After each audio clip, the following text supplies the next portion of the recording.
Hello, I'm Uno Paruno and I'm making a game called Just Press Keys. It's a typing game, inspired by Tetris. But for a while, the game was pretty ugly, and in this video I want to talk about how I fixed it. So, let's start. Okay, so this is how my game looked before. Well, it's pretty ugly and not so satisfying either. But here's how it looks now. It doesn't seem like much is added, but the game looks and feels much better than before. So, what did I change? Well, I've divided the video into 4 different steps. 4 simple steps that if you follow them, your game will become much better than you expected. So starting by step 1. Particles. So, how do 2D games make particles? Actually, I need to be honest, I don't know how professional games make particles, and I don't know how you should make them, but here's how I did. Create an object that's just a dot, and give this object some code for movement. Like, you choose how it moves, you can do whatever you want. In my game I did this. If we say that this is the game like screen, spawn the dot somewhere here, and every dot just moves at the same speed from this place to this place. Also, particles are applicable to all movable objects. So every letter, every sign should have dots after them. So how do we make particles following after the letters looking good and not looking like shit? Well, here's a square. Pretend this is the letter in the game. With the command iRandomRange, we spawn a dot randomly on the X from here to here, and randomly on Y from here to here. So you see, this will make spawning the particles looking like it's flying from the letter and not from its like asshole. But at the same time, the spawning will be pretty distributed, because no one likes to look at particles that only in one place. They have to be some distributed, but still from the flying object. And my code, my way to do that fixes it. You can do however you want. This is just how I did. Okay, so step 2, visual feedback. Visual feedback is really important in video games. So why is that? Well, it makes the game more satisfying, because when you do something and get confirmation about that you did that, that gives you dopamine, satisfaction and pleasure. And dopamine, boys and girls, that's what gives us pleasure and satisfaction. And that's what games are often about. Like, people like to see confirmation of their actions. You do, you receive visual result, and your brain receives some tasty dopamine. So what exactly is visual feedback? We have to define that as well, so we don't talk about some quadratic horse in the space. Okay, so look at different games, like for an example, Hotline Miami. Those numbers of score spawning, like, man, that looks great. That looks really good, looks awesome. Or look at the new in the hit Vampire Crawlers. This feeling of getting a prize wouldn't be so exciting if those items didn't fly all around the fucking screen. So yeah, let's make visual feedback the receiving points in the game. So well, what do we need for that? Our ingredients are some sprites, some sweet code for the object,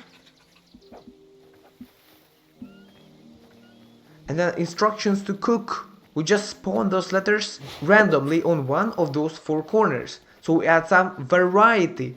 Variety, boys and girls, that's important in games. Otherwise, the game becomes repetitive and boring. Okay, looks good? Looks good, great. Moving on to step 3, pacing curve. What makes the difficulty and intensity in games so good? Well, it's this beautiful line called pacing curve. So what is pacing curve? Like, yeah, this is a line, but what does it show? If we imagine this as mountains, like really high mountains, just imagine if we're really high somewhere in the mountains, hiking. If it would be flat, you wouldn't be able to see how high you are. But if you have some valleys, you will see peaks much better. And this is how humans work. This is how the species Homo sapiens work. We need valleys to see peaks. We see things related to other things. So to see how good and satisfying the difficulty is increasing, we need to decrease it a little bit before. And if you, instead of doom scrolling, play some good game, you look at those games with a little bit attention, or just look in the source code on GitHub or some other place, you'll see that pacing curve is applied on many places. So, for instance, let's take Vampire Survivors. In its code, the game becomes more difficult for 2 minutes and then easier for 1. So that creates a nice pacing curve. More difficult, less difficult. More difficult, less difficult. More difficult, less difficult. More difficult, less difficult. More difficult, less difficult. We humans, we see things related to other things, remember. So how am I going to implement difficulty curve in my game? Well, I have 2 methods. One is kinda controlled by the game in the code, and one is kinda controlled by the player.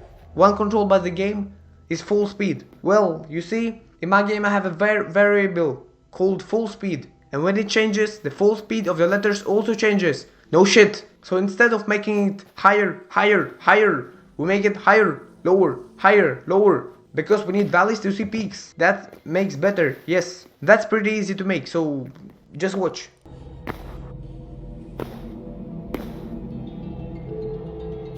Yes, so when that was done, we need to make the second, the one controlled by the player. When I say controlled by the player, I mean combos. I love combos in games and always wanted to add that ability to my own game. So the idea is that if you press the letter when it's high up, which means you press it pretty fast, a few times in a row, you'll get a combo. And the more combo you have, the faster the letter will fall. And the more points you'll get, until you fail to press it high up. And then the combo resets. And this thing creates a nice pacing curve controlled by the player's skill. If you're shit on the game, you will not get so much combos, and the full speed of the letters will remain pretty low. But if you're good, really good at the game, you will pass the easy parts fast because of combo giving you extra points. Great. Step 4. Visual effects. So, visual effects are a great tool for manipulating player experience. For some games it makes the whole mood. So look at this for an example. This looks good because of this effect. And also, the screen shaking games, color changes, etc. are really powerful tools that game devs should at least acknowledge. So look, okay, here's what I did. So I made this grid, and the sprite sheet for this grid is twice as big as the room. But in the room, the image becomes 2 times smaller in the room. So pixels of this grid becomes 2 times smaller than usual pixels. Then the pixels get transparency of like 0.75. And look, this makes a pretty good visual effects. Nice retro effect. Right. I also added screen shake to the game. So when the player hits a combo, you set the layer to visible. Also, you can set magnitude and speed in the code if you want to, I don't give a fuck. So well, look, my game also has a TNT. When it explodes, the screen shake effect layer becomes visible for a short period of time. So that makes a pretty satisfying explosion. And like, yeah, explosion should shake the screen. That looks better than without shaking the screen. Like, bro, what the fuck is those balls floating around? Man. Okay, so here's a short summary. Here's how I made my game beautiful, exciting and satisfying in 4 simple steps. So if you follow them and apply them to your game, it will increase its quality. Here we go. Number 1, particles.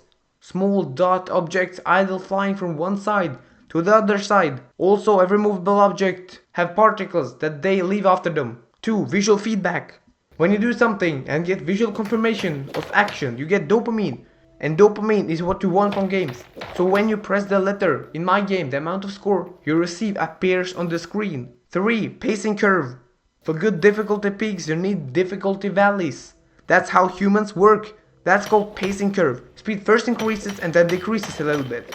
Also, if you press the letter fast a few times, you get combo. Your combo is reset if you stop pressing fast. That creates a nice pacing curve controlled by the player's skill. It's a natural pacing curve that is like naturally adjust to the player's ability of typing. And now 4, visual effects. Screen shake is very important. It's satisfying to see when you hit a combo or explode a TNT. Also, the screen is covered with a grid of small pixel lines. That creates a nice retro effect. So okay, here's before and here's after. Okay, looks good, right? Of course it does. And yeah, so this is my first ever YouTube video. And if you like this video, like, tell me in the comments. And also tell what content you would like to see on this channel in the future. And of course, wishlist my game on Steam. Link in the description. Thanks.